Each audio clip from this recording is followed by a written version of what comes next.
Hey everyone, another exciting show for you today. We are going to talk about real-time information that is going on. It is Monday. It is part of our expert series, and that means we bring back Greg Dickerson. How you doing, Greg? Doing good. Michael, how are you today? I'm doing very, very well. So, hey, I want to catch you up on something that I got yesterday evening at about 5:30 my time. So I know lots of real estate agent and brokers in my market, and one of them was nice enough to send me a report as of as of June 13th, right, was the last full day they had data from for just the Fresno residential single family home market. Just so we understand the box we're talking about, okay? And the data that comes out of that MLS and in this single report that I got talks about three factors. One is active listings. One is sold transactions closed. And then the third is pending. And the reason this is important for us to talk about is because the market is ever evolving. It is ever changing. And we talked last week, and I put out there, 11 days ago, that we could potentially see a wave of new activity. I suspected we would see a rise in listings because I figured if you were sitting on a home and you were nervous about people coming through, and then you saw a jobs number that was a 10 million surprise to the good side, you might go, oh, cool, time to let go. Unfortunately, the opposite has happened. And what I mean by that is, again, this is as of June 13th.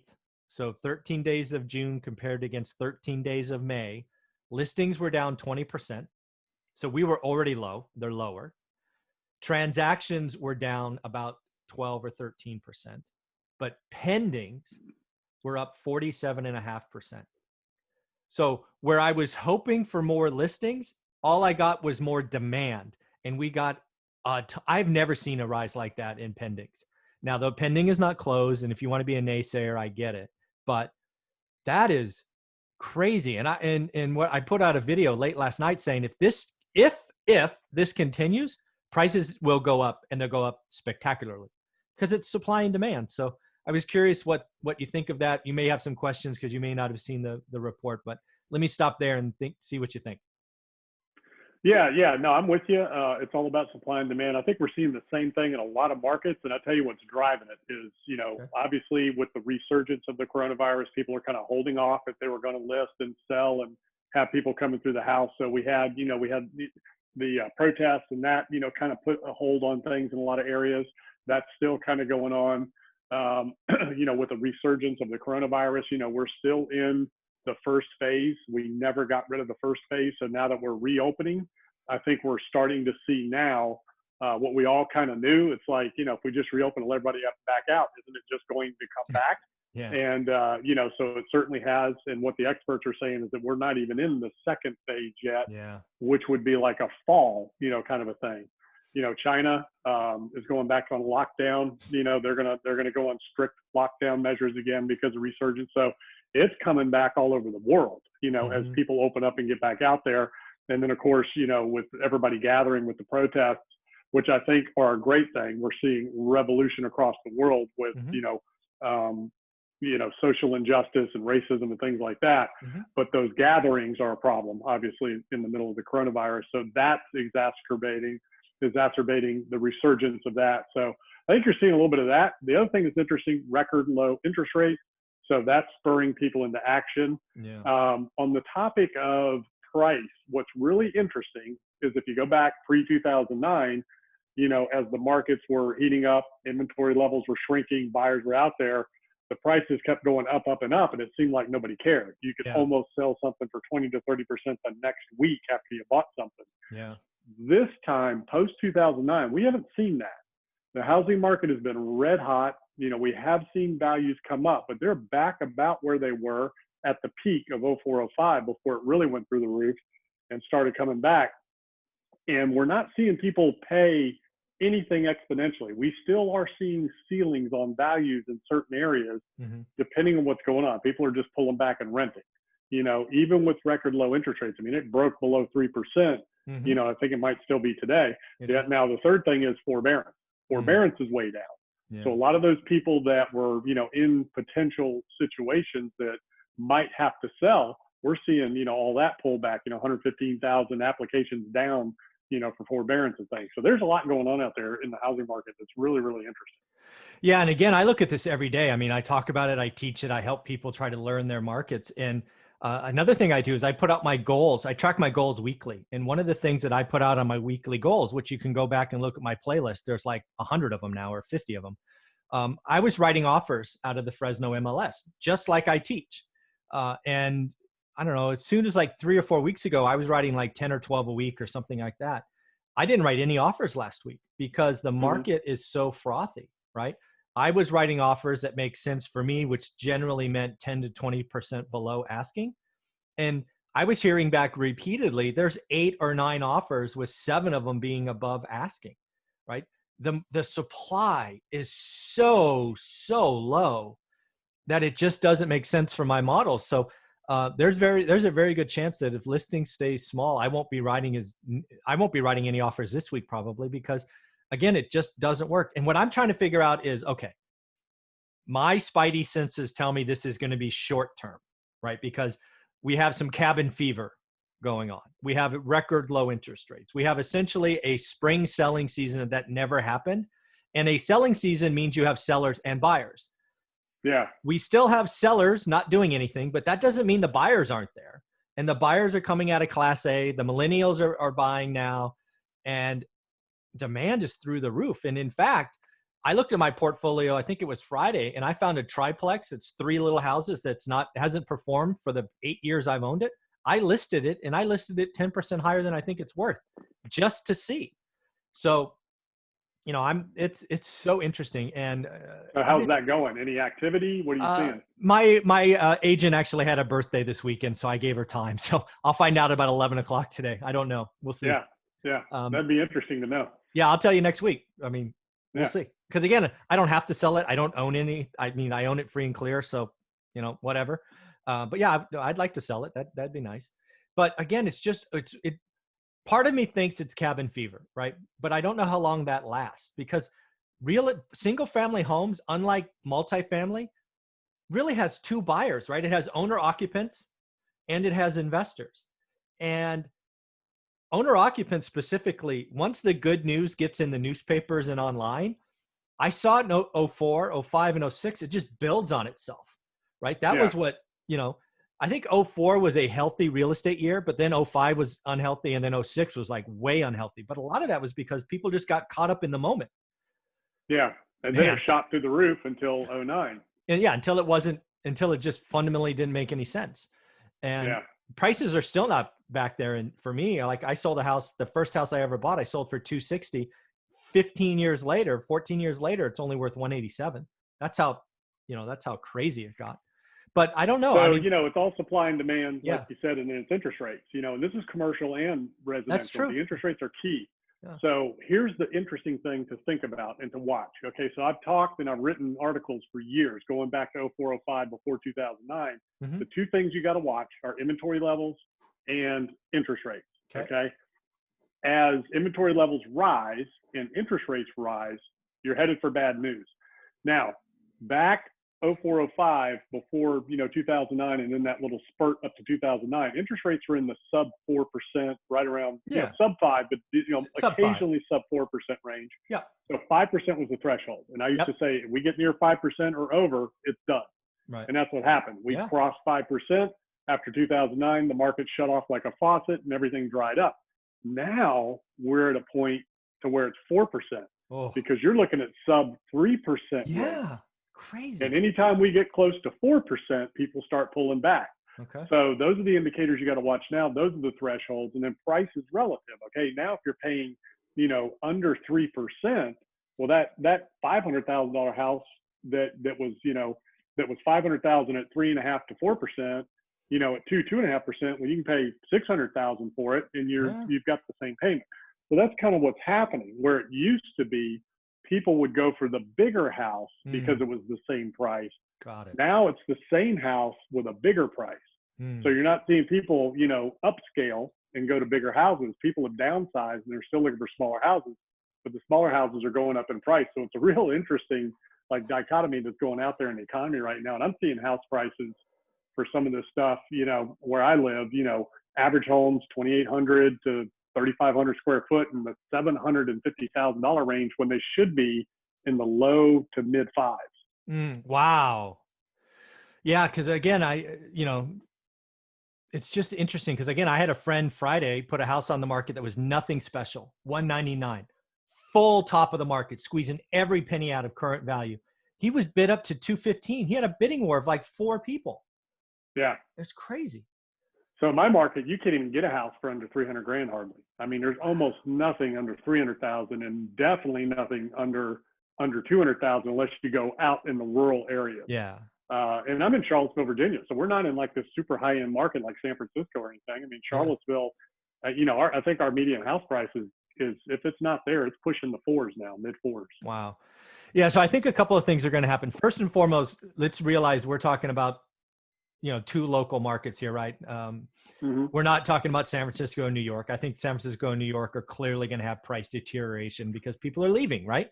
But all of that demand that's leaving those spots empty is going somewhere else, and they're buying, right? If you're a renter in New York or San Francisco, you can be a buyer in one of the suburbia markets, right? And I really do feel that prices could go up double digits. I mean, it just feels so unnatural unless supply comes back. And as of 8 days, 9 days later, I could be early, I could be overexcited. Basically, I'm nervous because I've seen real estate get unaffordable before, and it just feels so unnatural with such low supply. Yeah, it's pretty crazy, and and it is. So real estate is hyper local. Everybody's different. Every market's different. So if you go in the middle of Phoenix, Arizona, where you've got 10,000 houses that are all identical, things might be different. You go to Detroit, there's some really hot pockets around the city, but you go city central, and you might not be able to give a house away, right? I read this article yesterday, CNBC, Manhattan's empty apartments, their new leases plunged by 62% in May.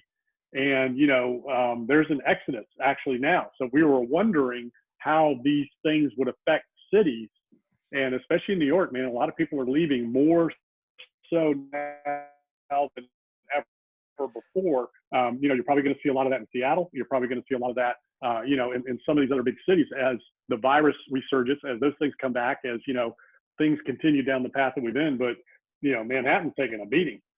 Yeah, well, vertical living is not a good thing. The city is turned off, so Broadway, the restaurants, and all of that is turned off. Why pay extra for the nightlife that's not there?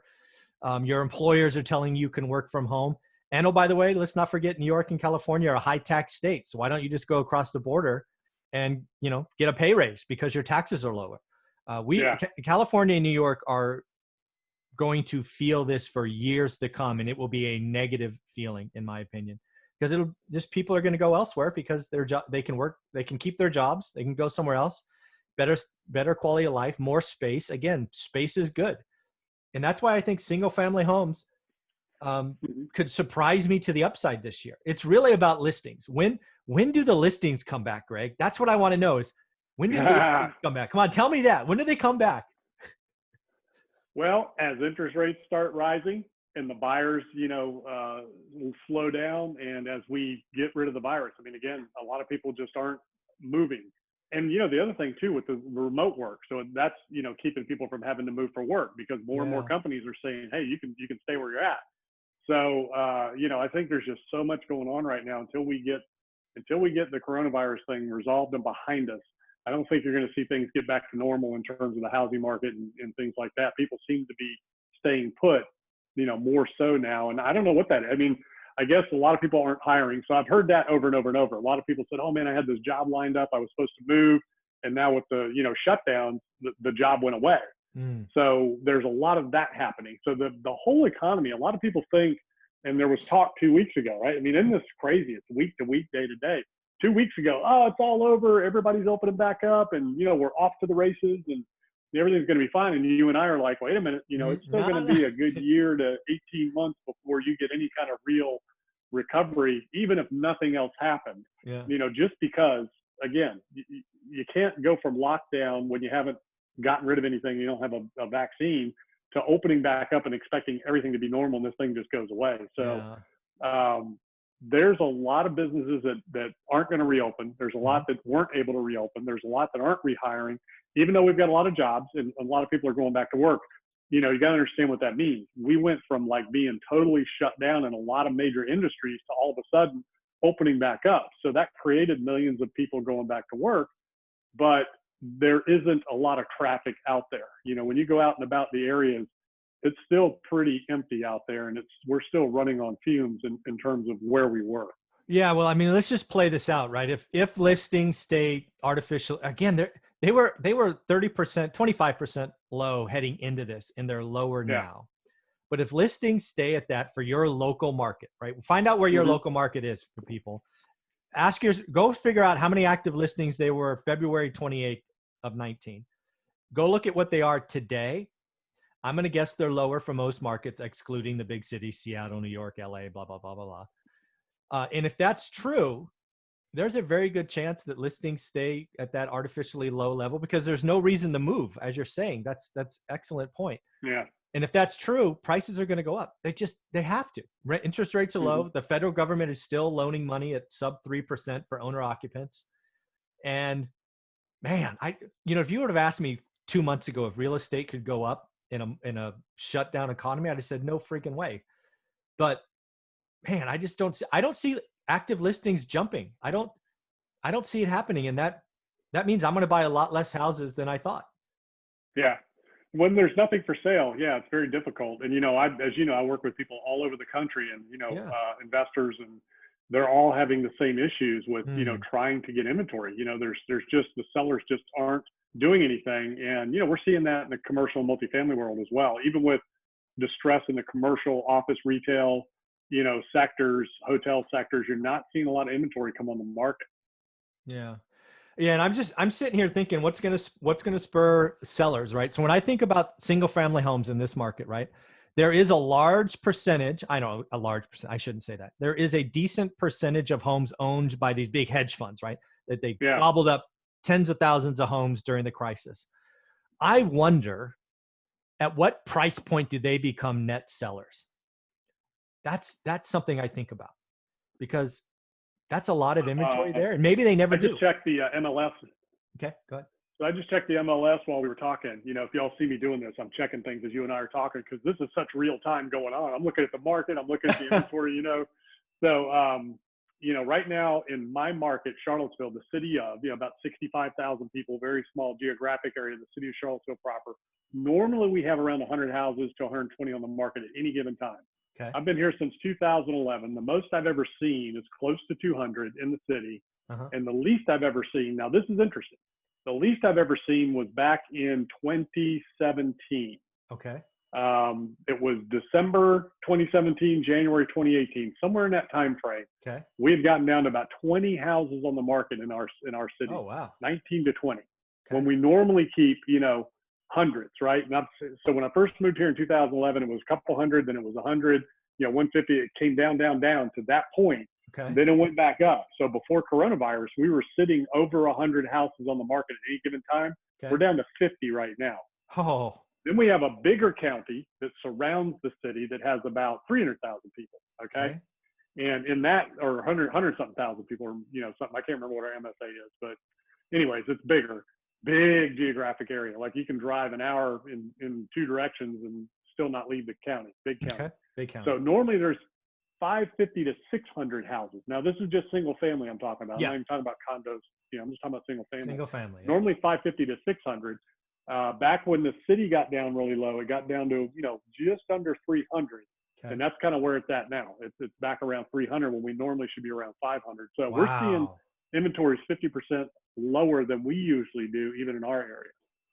Well, there you go. Two different sides of the coast. Inventory is low and getting lower. And I don't know if you can quickly look and see what your pendings are. But again, the pendings are the number that surprised me.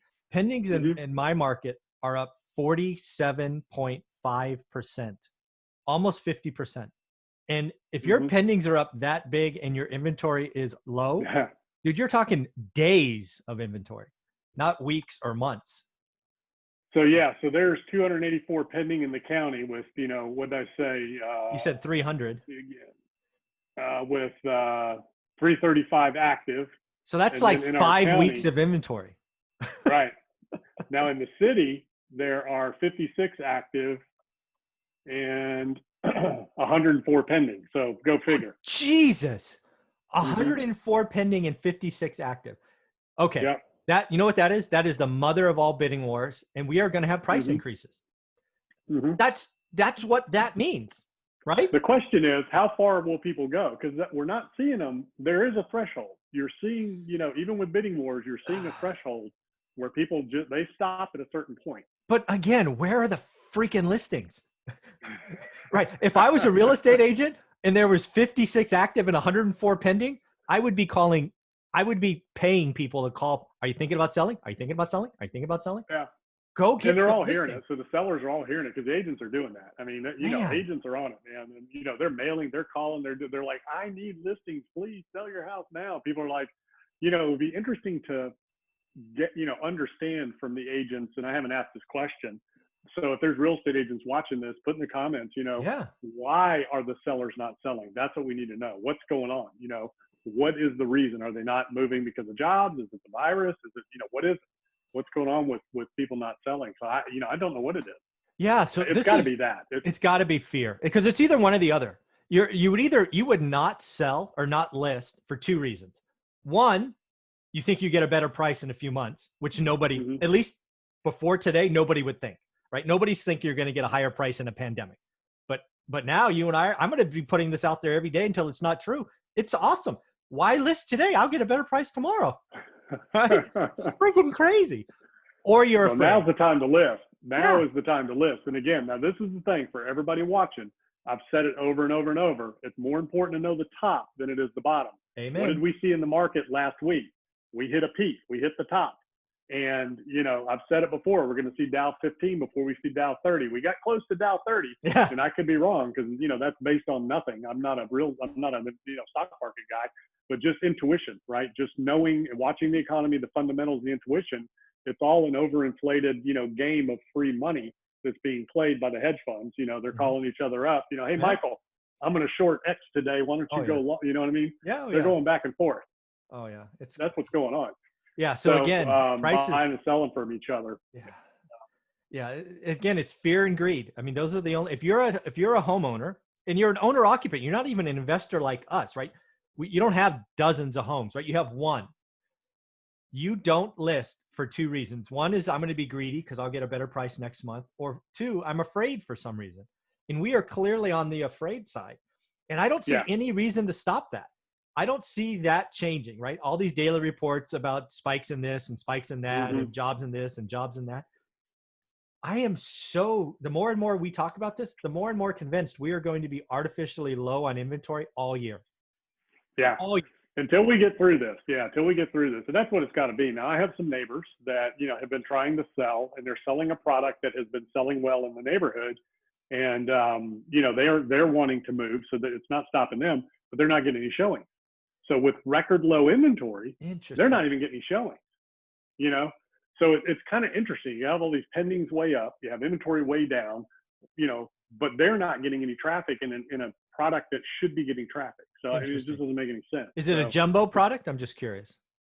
Yeah, I think so. Yes. Yeah. In our market, yeah, it is. It's like 450, 475, maybe 500, something like that. Yeah. We're seeing, at least in my market, a clear delineation at the jumbo loan limit, right? If you have product that's above that in my market, and again, my market's Fresno, California.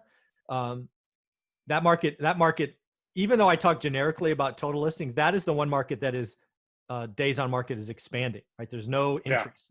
But if you're in the lower end product, not lower end, sub jumbo, it's flying off the shelf. Yeah.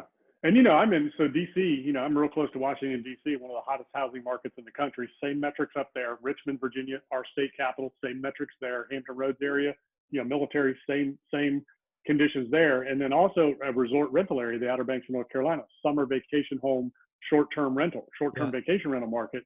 That's the one that I'm really interested in watching to see what happens there in terms of the market with the loss of income in the short-term rental season this year. Yeah. I'm wondering how many people are going to want to sell as we get to the fall, because they're going to collect their money now through the summer. Sure. And then I got a feeling there's going to be a lot of properties coming on the market there this fall. Yeah, They again, don't want to go through another situation like that. no, yeah, the whole Airbnb, summertime rental, springtime rental, whatever. It's going to be interesting. But yeah, the more and more I talk about this again, Benny Clay, thank you for sending me that report. We're going to talk later in the week. It just makes me, again, it's when you look at your market every day, your opinion can change. And a month ago, 6 weeks ago, I was like, price is flat, probably down. Now I'm like, I see no reasons for listings to increase. And if listings don't increase, prices will go up. They just have to. Even in a world of double-digit unemployment, it hurts my head to think about. But I mean, some markets could see double-digit increase. Well, yeah, and again, the whole forbearance, applications or assistance down, record lows. So people are not asking for that. The interesting thing going on in a lot of these areas is eviction moratoriums, permanent eviction moratoriums that they're passing legislation on in cities and counties and stuff. Very interesting. So people aren't being forced out of their houses if they're not paying. They're being given unprecedented amount of time. So, all the people that we're talking about, it's going to be the greatest buying opportunity we've ever seen. It just isn't, because there is no motivation. People don't have to move. They're not being forced to move. The banks are working with people. So this is what should have happened in 2009.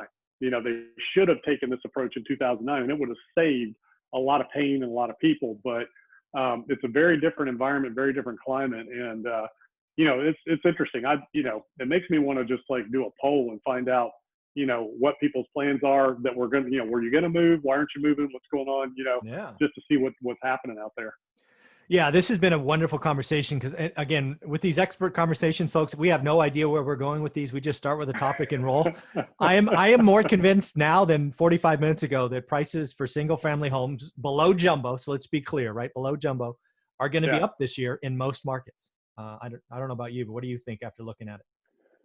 Yeah, definitely in the lower end market, because with interest rates where they are now, for anybody who wants to own a home, it makes 0 cents to rent now, because even with taxes, insurance, maintenance, now you're still probably cheaper than what you're going to pay in rent to own something. And, even if you don't build equity, because they're not going to go up forever, rates will go back up at some point potentially, and all that'll balance out, but you're building equity, so if nothing else, you're paying down principal and building equity, so there's going to be a lot of people moving towards that. But right now, as long as rates are low and as long as inventory is low, prices are going to keep going up and staying up. But that can change very quickly, as we've seen everything else in this world the last 2 months, Yeah. The other thing I'll add on there is we've also learned in this environment that space is good.